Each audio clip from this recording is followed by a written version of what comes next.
नमस्कार दोस्तों, हमारे चैनल पर आपका स्वागत है। जय श्री कृष्णा, राधे राधे, हर हर महादेव, ओम नमो भगवते वासुदेवाय नमः। जय श्रीमन नारायण। दोस्तों आज हम सुनेंगे गणेश जी की कहानी, अमर सुहाग और अमर पीहर देने वाली कहानी। आइए चलिए सुनते हैं गणेश जी की कहानी। एक समय की बात है, एक भाई बहन थे। बहन का नियम था कि वह अपने भाई का चेहरा देखने के बाद ही खाना खाती थी। हर रोज वह सुबह उठती थी और जल्दी जल्दी सारा काम करके अपने भाई का मुख देखने के लिए उसके घर जाती थी।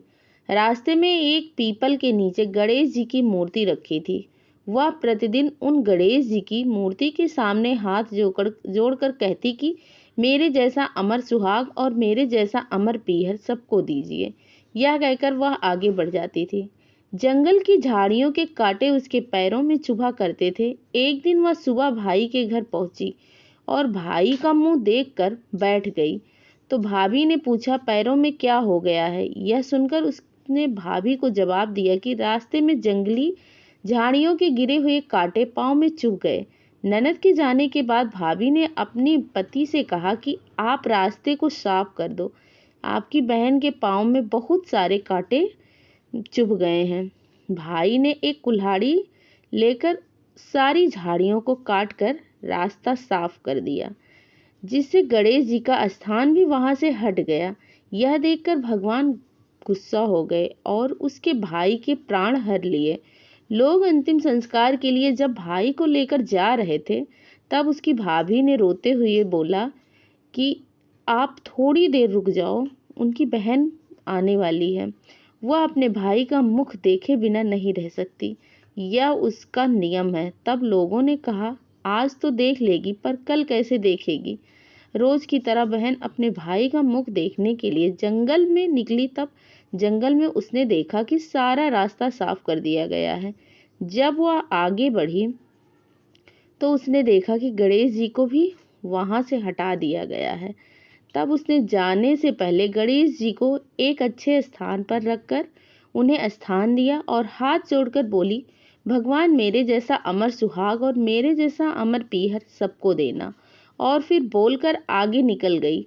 तब गणेश जी ने उसे आवाज दी, बेटी इस खेजड़ी की 7 पत्तियां लेकर जा और कच्चे दूध में घोलकर भाई के ऊपर छींटे मार देना, वह उठकर बैठ जाएगा।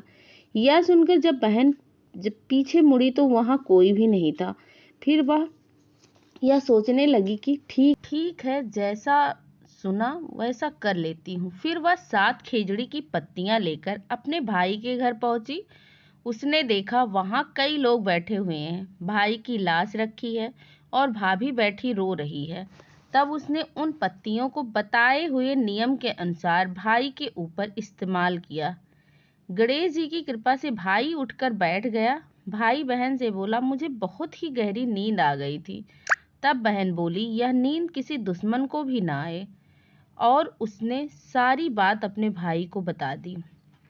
ये गणेश जी महाराज, जैसी कृपा आपने लड़की को अमर सुहाग और अमर पीहर दिया, वैसी ही इस कहानी को कहने वाले और सुनने वाले पे भी अपनी कृपा दृष्टि बनाए रखना।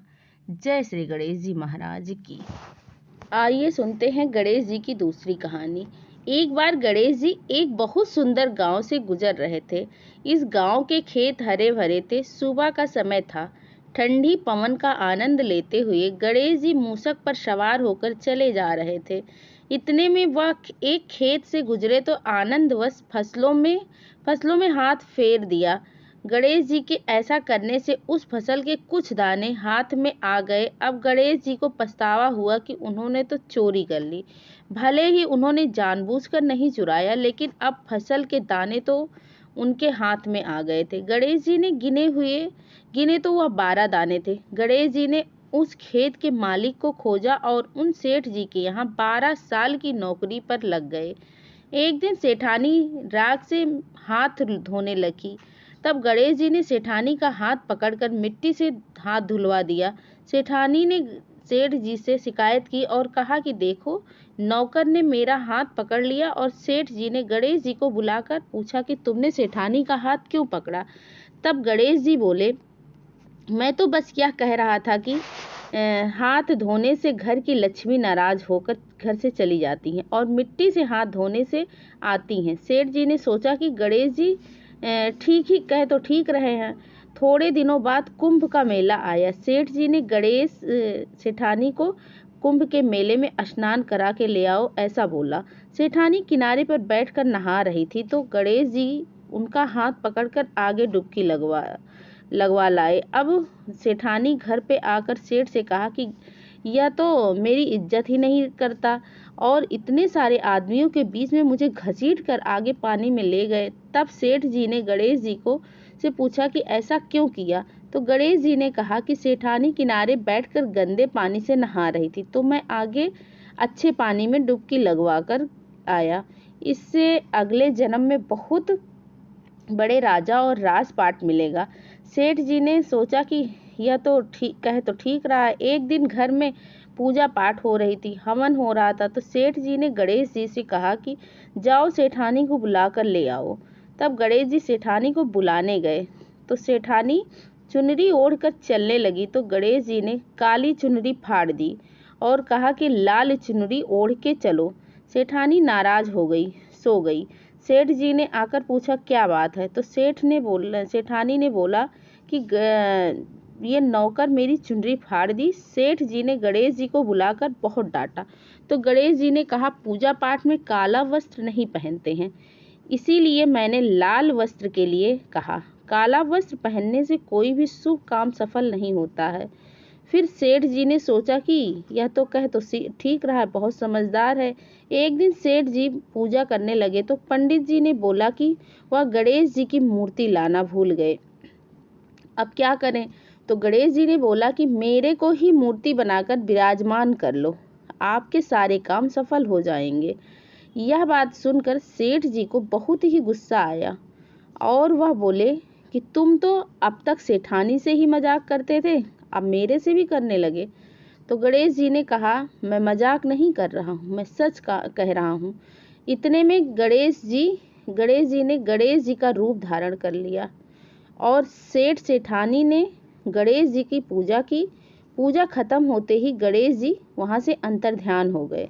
सेठानी को बहुत दुख हुआ और उन्होंने कहा कि हमारे पास तो गणेश जी रहते थे और हमने उनसे इतना काम करवाया। तो गणेश जी ने सपने में आकर सेठ जी को कहा कि आपके खेत से मैंने 12 अनाज के दाने तोड़ लिए थे, उसी का दोष उतारने के लिए मैंने आपके यहाँ काम किया था। सेठ जी के करोड़ों की माया हो गई है। गणेश जी महाराज, जैसा सेठ जी पे अपनी कृपा दृष्टि बनाए रखना, वैसे ही इस कहानी को कहने वाले और सुनने वाले पे भी अपनी कृपा दृष्टि बनाए रखना। हमारी वीडियो आपको पसंद आए तो हमारे चैनल को लाइक करें, सब्सक्राइब करें, कमेंट करना ना भूलें। जय श्री कृष्णा, राधे राधे, हर हर महादेव। ओम नमो भगवते वासुदेवाय नमः। जय श्रीमन्नारायण।